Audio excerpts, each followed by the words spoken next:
This is Jeff Passan's blue check mark. Okay. News. The Boston Red Sox and manager Alex Cora have engaged in recent talks on a contract extension, and there is momentum towards a deal. Sources tell me and at Buster Only, after months of silence regarding Cora's lame duck status, a multi-year contract is a real possibility. Well, that's a big change. Boy, is it ever. I mean, he had said, right, like he wasn't even going to have any negotiations throughout the rest of the regular season. So what happened here? I'm surprised. So am I. I thought he was done. No, I'm surprised. This is, to me, I would call this borderline shocking news. I'm surprised. I did not see this coming. I thought Cora was gone.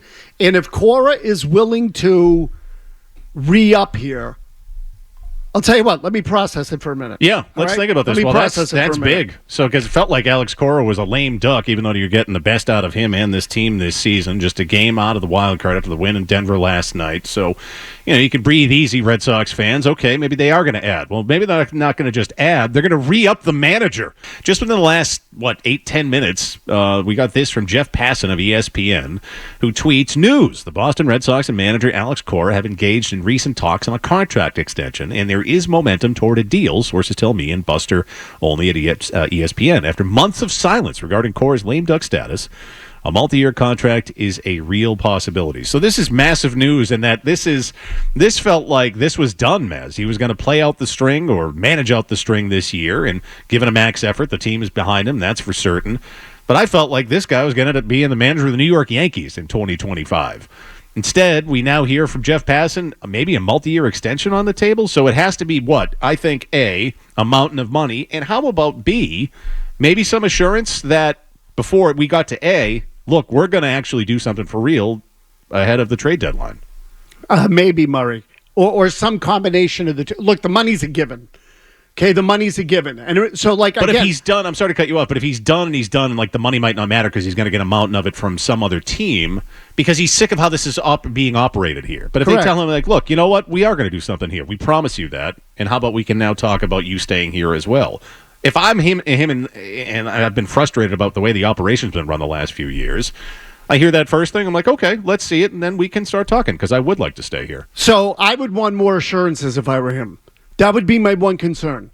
And when I say more assurances, is there some out in the contract that they could somehow put in that gives him assurance that they are going to invest in the team? And, now that they have, quote unquote, rebuilt the system, if they have, in fact, done that. Like, I have felt all along, because I asked this to Felger the last time we had this conversation about Cora. And I'll ask you, if you were him, Cora, would you trust them? No. No, of course not. No, of course not. No way. No, not in a million years. Yeah, no. No. So I need something in the contract. Yeah. I need something in there that says if we drop to something lower than, 7th in payroll, let's just say 7th or 8th to make it top 25%. Okay, that we're in the top quarter of the league in payroll. If we fall out of the top quarter of the teams in the league in payroll for more than half a season or a season, I have the right to void my contract and go somewhere else. I don't know, and I don't even know if that's legal. Okay, I was going to ask you: is there any kind of precedent? Well, I don't see why you couldn't put something like that in there. Okay. It's again, it's purely a you want me to manage here, you want me to deal with the bullcrap of Boston and the media and the losing, and if you're gonna ask me to bring along young players at the same time, well then I need to know that we're going to be competing. I think Cora's biggest problem has been the fact that they've half-assed it with the roster. Well, how about another provision then? If not that, if it's not a payroll thing, Jimmy, you have said, or you've believed, correct me if I'm wrong, that he and Craig Breslow don't really see eye to eye or don't love each other, right? Yeah, I totally believe that. I also think that Cora wants power here. So, he wants an influence. When he had Sugar Dave Dombrowski as his general manager, he could call up Dave and be like, I need Steve Pierce, I need Nathan Eovaldi, I need something like that. There must be assurances that Cora is going to have a seat at the table when it comes to roster building going forward for however long it goes. And by the way, if Cora wants out, John Farrell was traded from the Blue Jays to the Red Sox years ago.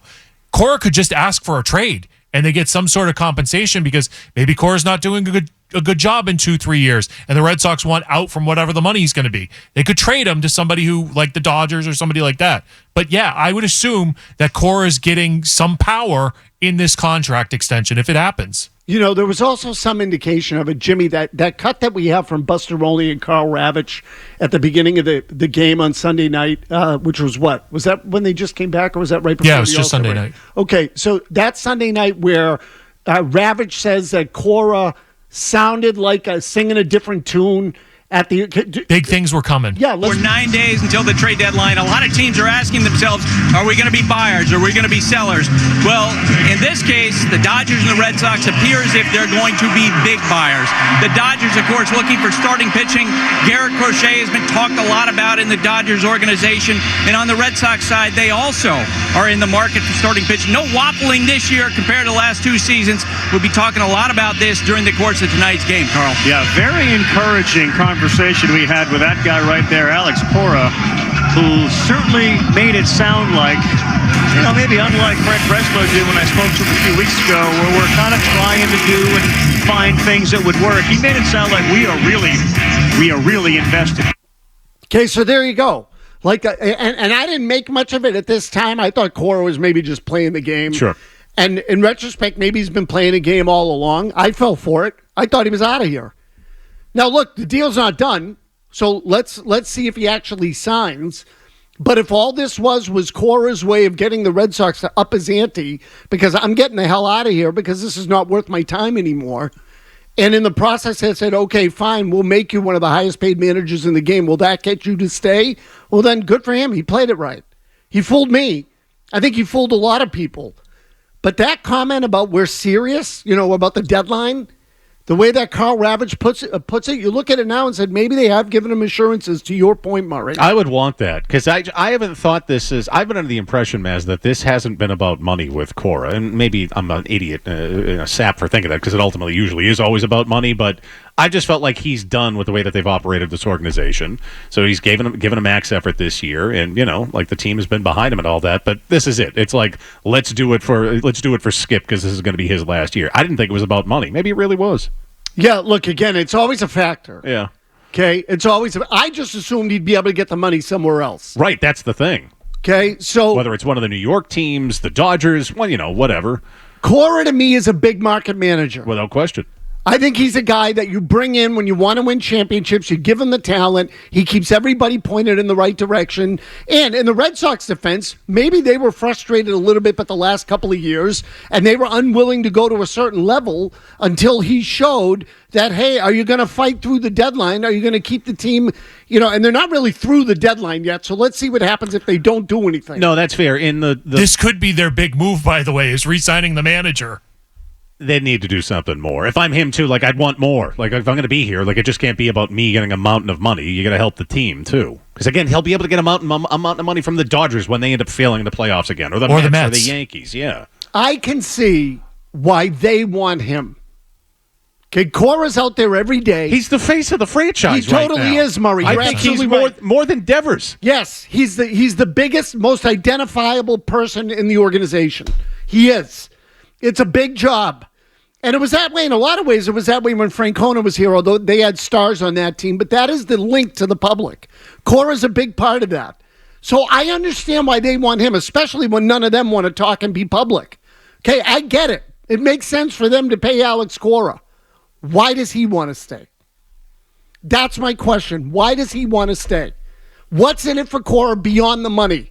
And if it is money, then they must be paying him out the ass. Jimmy? And that's where it comes to, this is going to be promoted as a Craig Breslow decision. I promise you it's not. It's an ownership decision. It's a John Henry decision, but they're going to say, oh, well, Craig Breslow leads the baseball department. We said before the season this was going to be his decision. He was going to decide the manager. Bull crap. This is John Henry's decision, and John Henry sees that Alex Cora is good, so John Henry is going to pay the manager rather than some $30 million ball player. Murray, let me just give you 10 more seconds. Yeah, please. The media does not have access to Cora before the game. The game's in a half hour. They've already had their media access, so we're not going to hear from Cora on this until after the game if he says anything at all. All right. Well, we are going to get you to your calls and thoughts on hear this from news. him. I bet he's leaking the information as we speak. Maybe, yeah. Again, he's texting all the media members, be like, oh, I got my contract. Not a surprise that ESPN got it. If you like that clip, check out more videos from Felger and Mazz here. For more Red Sox analysis and opinion, hit this playlist. And for all the latest from the Sports Hub, Download the app at 985thesportshub.com.